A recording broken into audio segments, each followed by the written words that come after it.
कोई हनुमान जी का भक्त होता है, कोई दुर्गा का भक्त होता है, कोई काली का भक्त होता है, कोई जारवीर का भक्त होता है। यानी अलग अलग भक्त होते हैं। होते कि नहीं होते?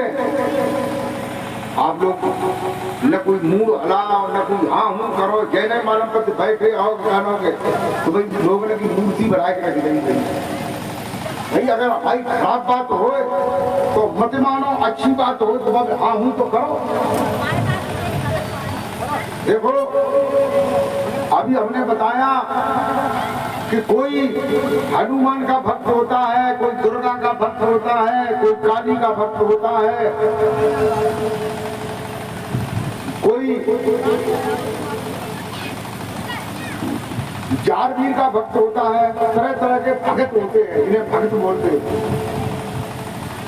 तुम्हें भूत आ जाता है तुम उनके पास जाते हो। तो काली का जो भक्त है वो तुमसे अपने घर में जो काली की मूर्ति लगाए हुए हैं वहां तुम्हें वो बुलाएगा।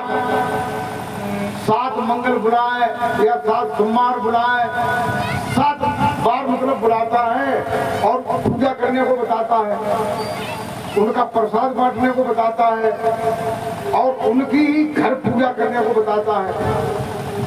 तो तुम पूजा पे आ गए कि नहीं आ गए? तुम नहीं कुछ कर रहे थे, पूजा पे आ गए भगत के द्वारा। और फिर भी तुम पूजा को अगर भूल गए तो फिर कोई दूसरा अमेख देगा तो फिर तुम्हें किसी के पास जाना पड़ेगा। और देखिए दूसरी एक बात मैं और बताता हूं।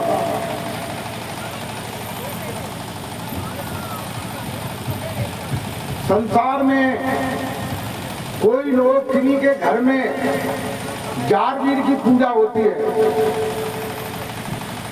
कि नहीं होती है? जारवीर के यहाँ जात करने जाओ बांगर में तो पहले उनके गुरु जी के यहाँ पहले जाना पड़ता है गोरख टीला पर, तब वो जात स्वीकार करते हैं। और वहां नहीं जाओगे तो जात स्वीकार नहीं करते। अच्छा, और कोई नानक जी को पूजा करता है, नानक मते जाता है, उनका घर में कड़ाव करता है कि नहीं करता?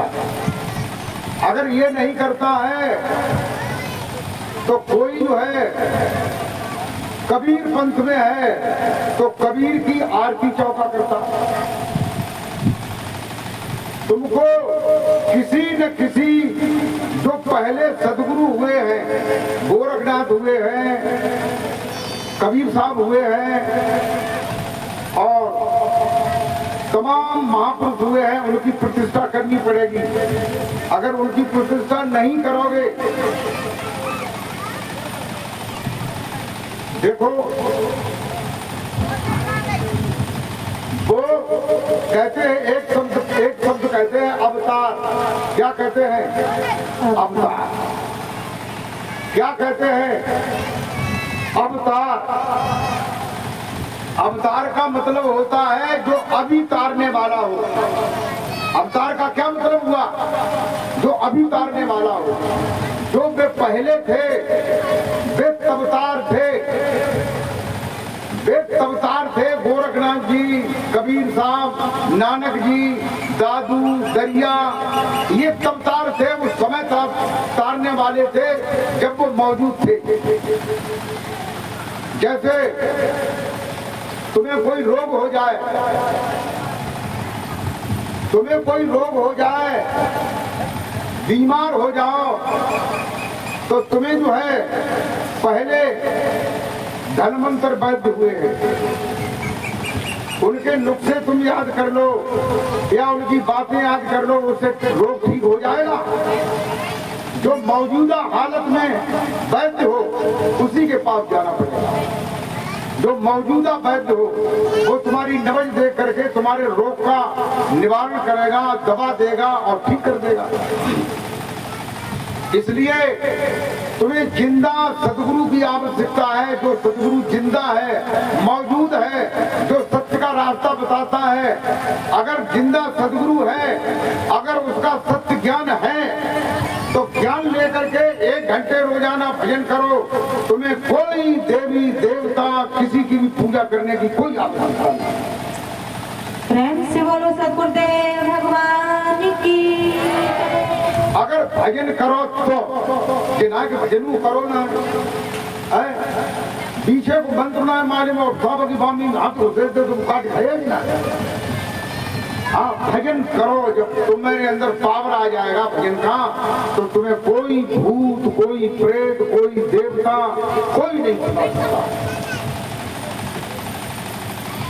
और वे पुराने जो गुरु थे, पुराने जो देवता हैं, वे पुराने पड़ गए। अब तुम नए सम्मत में आ जाओ, सदगुरु को धारण करो और सदगुरु के बताए हुए रास्ते पर चलो। चलोगे नहीं तो कोई फायदा नहीं, तो बराबर तुम्हारे अंदर भूत आएगा और तुम देवी देवताओं के पास जाओगे, भक्तों के पास जाओगे, गंगा स्नान जाओगे, चारों तरफ तुम्हें भागना पड़ेगा, कोई फायदा नहीं मिलेगा। चाहे तुम रामपाल के जाओ, चाहे आसाराम बापू के जाओ, चाहे धनधर सदगुरु के यहाँ जाओ, कहीं भी जाइए, अगर तुम कुछ करोगे नहीं तो कोई फायदा नहीं। गोस्वामी तुलसीदास जी कहते हैं, क्या कहते हैं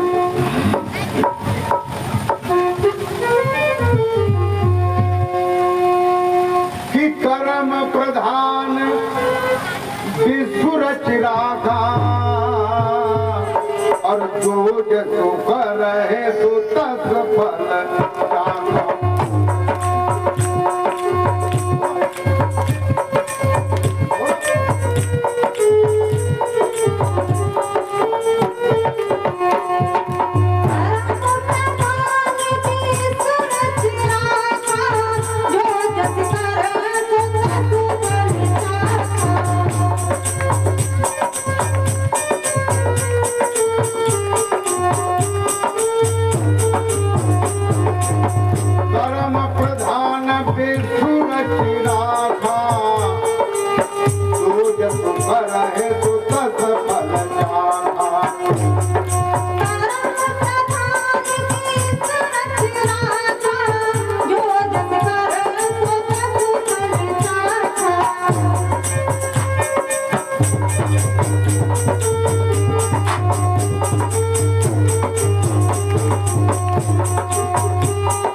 मेरे सदगुरुदेव भगवान,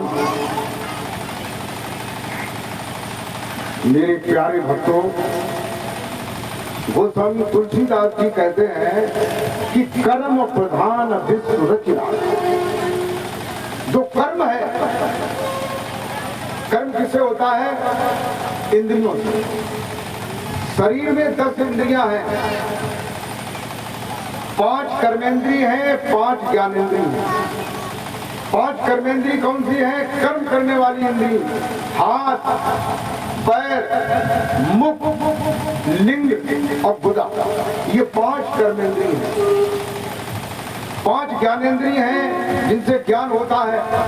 जैसे आंख से देखने का ज्ञान होता है, कान से सुनने का ज्ञान होता है, नाक से सूंघने का ज्ञान होता है, जिह्वा से स्वाद का ज्ञान होता है, त्वचा से सर्दी और गर्मी का ज्ञान होता है। इन इंद्रियों से जो कर्म करोगे, जो क्रिया होगी, उससे कर्म बनेगा और कर्म से संस्कार बन जाएगा। क्या बन जाएगा? संस्कार।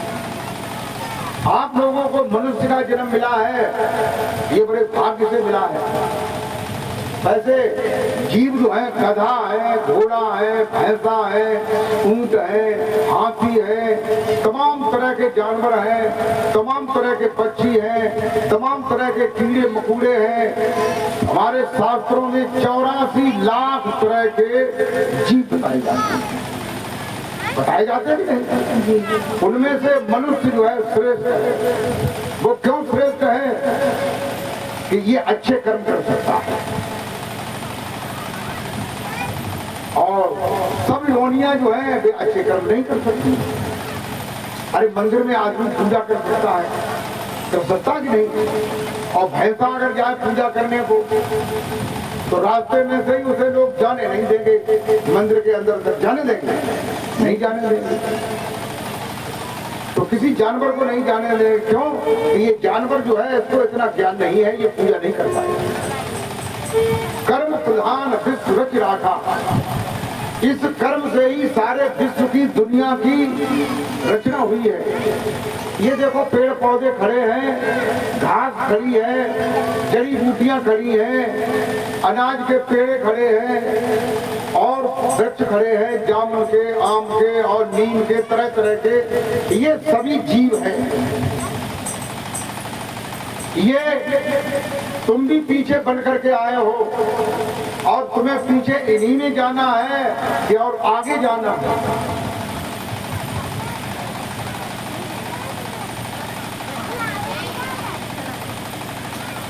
प्रेमी भक्तों, कहते हैं गोस्वामी तुलसीदास जी कि कोई न काऊ सुख दुख कर दाता और निज कृत कर्म भोग सुधाता।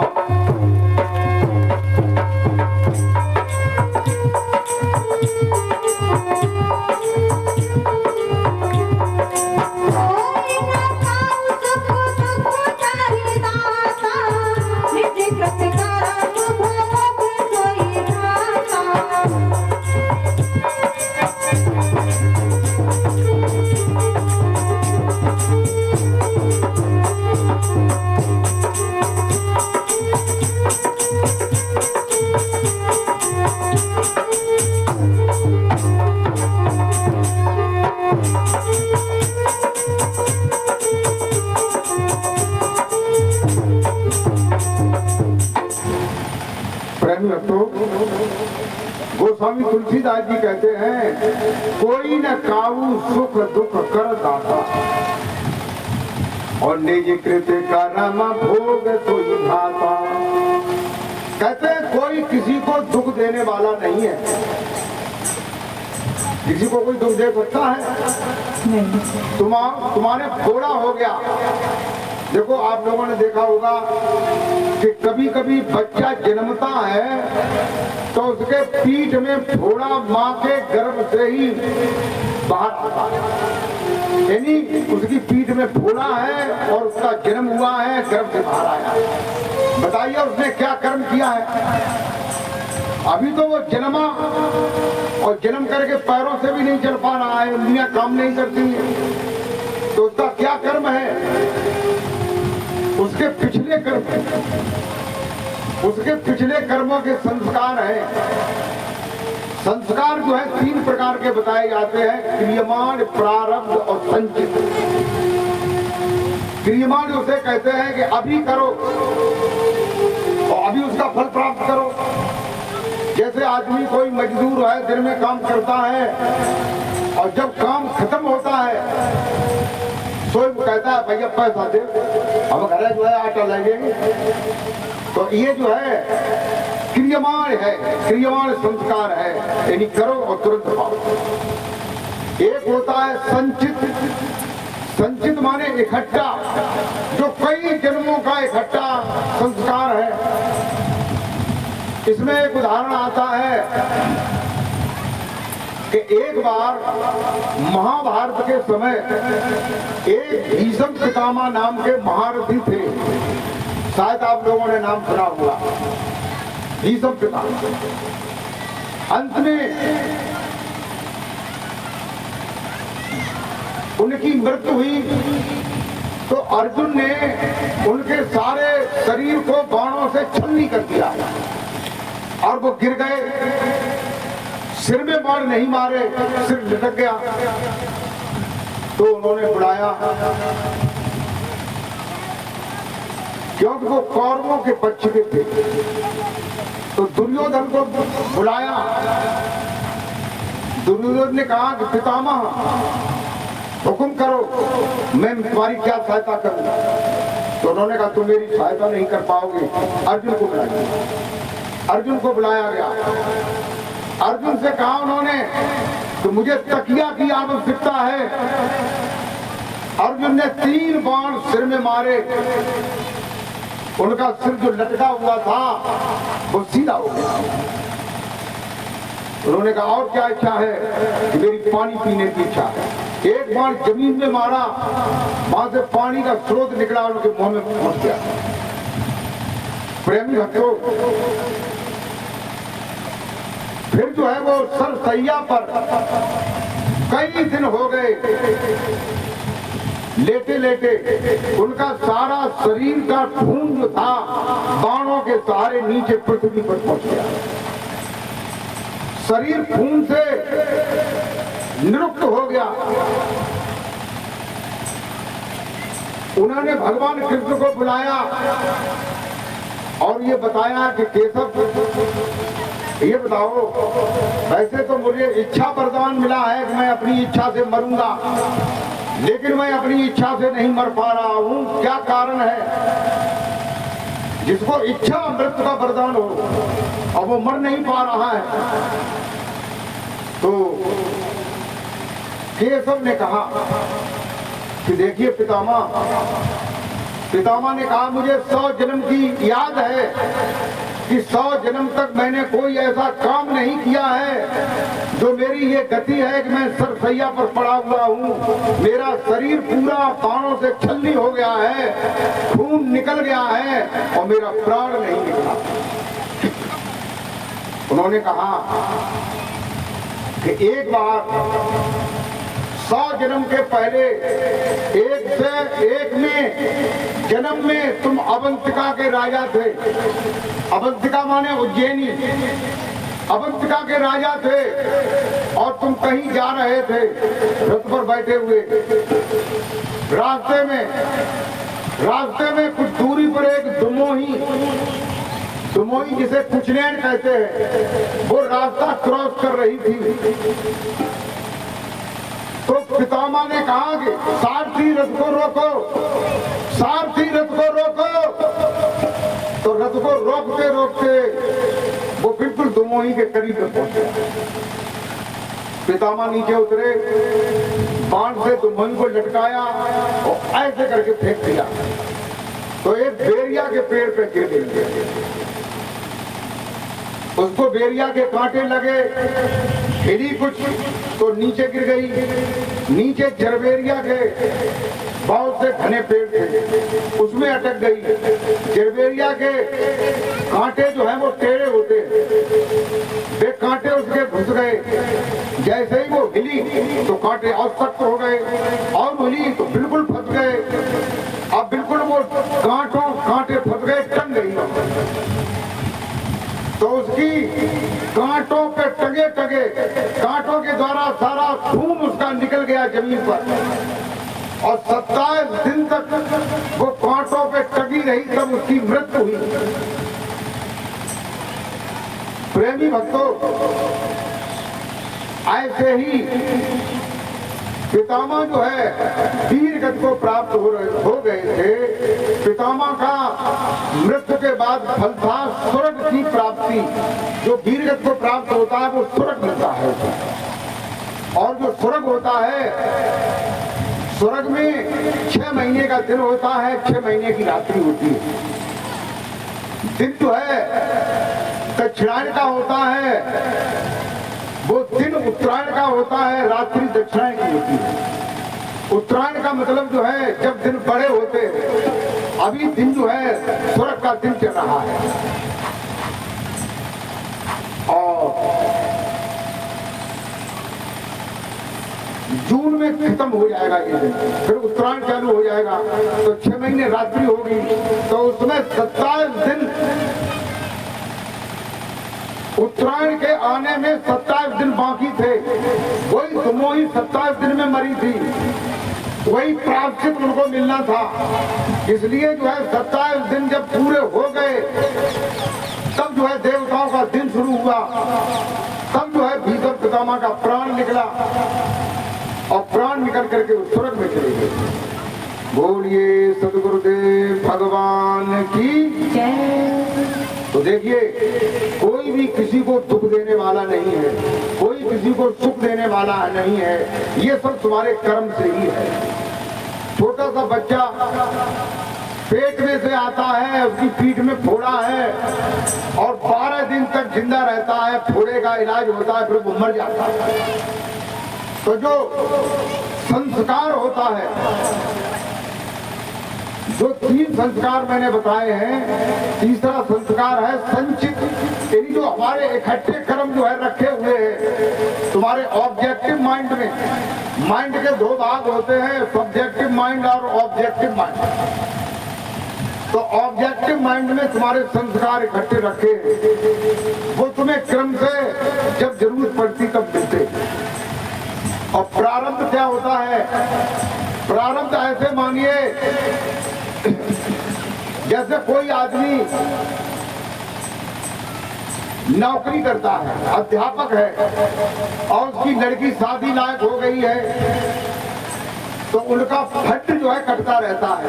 अध्यापकों का, सरकारी नौकरों का फंड कटता रहता है, तो धीरे धीरे इकट्ठा होता रहता है। तो जब लड़की की शादी होती है तो लड़की की शादी के कार्ड छपवा करके, एक कार्ड एप्लीकेशन लगा करके अपने विभाग में देते हैं, तो जितने भी पैसे बताते हैं 3 लाख 4 लाख 5 लाख वो मंजूर हो जाते हैं, तो वो मिल जाते हैं शादी करने के लिए उसमें से जो तुम्हारे पुराने पैसे रखे हैं। तो उसको कहते हैं प्रारब्ध। क्या कहते हैं? प्रारब्ध। इस प्रारब्ध का शब्द बिगड़ा हुआ शब्द है परालब्ध। परालब्ध कहते हैं। क्या कहते हैं? कि हमने आवत दी तेरी परालब्ध ले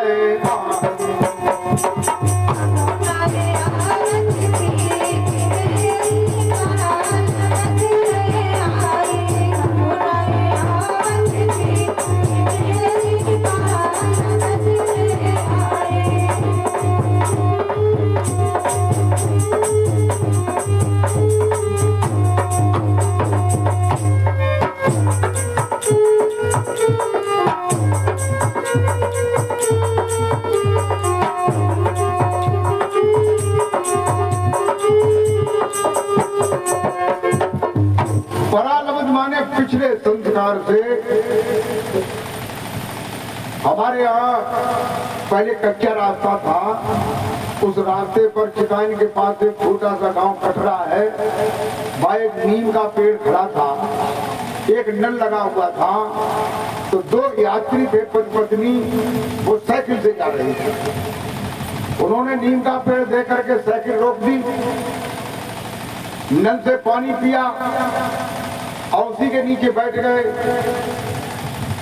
थोड़ी देर बाद जो है, कोई बात नहीं, दोपहरी का समय था, एकदम इतना मोटा गुंदा, भाई चच चच धम, दोनों मर गए। लोगों ने कहा देखो अभी परालब्ध कहाँ ले आए, अबे कहाँ जा रहे थे? तो परालब्ध का मतलब जो प्रारब्ध है वो हमको मिलता है। तो तुम्हें जो है कोई दुख देने वाला संसार में नहीं है। तुम भगवान के मंदिर में अपने सुख के लिए जाओ, भगवान की पूजा करोगे, भगवान हमें ये दे दो, हमें फलाना दे दो, भगवान कुछ नहीं देगा, न कुछ देता है, ये लोगों को भ्रम है। अगर तुम्हारी करनी का कोई फल नहीं है तो भगवान नहीं दे सकता, भगवान को देने का कोई अधिकार नहीं है। ये तुम्हारे कर्म के संस्कार ही तुम्हें सुख दे सकते हैं, तुम्हारे कर्मों के संस्कार तुम्हें दुख दे सकते हैं। इसलिए अच्छा कर्म करो। देखो, पहले अपने खान पान का सुधार करो। खान पान क्या है? किसी जीव हत्या मत करो, मछली मत खाओ, मांस मत खाओ, अंडा मत खाओ, मुर्गा मत खाओ, शराब मत पियो। कहो ये खराब बात है कि नहीं? अरे भैया हाँ हूँ करो, मगर तो पिए तो खाता हो, कोई बात ना है, थोड़ा छोड़ दियो नहीं छोड़ो कोई बात नहीं। लेकिन जब बता रहे कि ये अच्छी बात है, भाई तुम्हारा बर्तन हो और गोबर से लिखा हो और तुम्हारा ही घी हो और दूसरा कोई आदमी हो उससे ये कहो भैया हमारे बर्तन में घी करा दे, तो तुम्हारे गोबर के लिसे हुए बर्तन को देख करके वो इनकार कर देगा कि नहीं? क्यों? क्योंकि ये कहेगा कि इसको साफ करके लाओ। तो इसलिए अपने पात्र को पहले साफ करो, किसी की चोरी मत करो, किसी को गलत दृष्टि से मत देखो, मांस मत खाओ, शराब मत पियो, जुआ मत खेलो, ये काम जो है छोड़ दो। उसके बाद सत्य के रास्ते पर आ जाओ और सत्य के रास्ते पर आकर के रोजाना नित्य प्रति 1 घंटे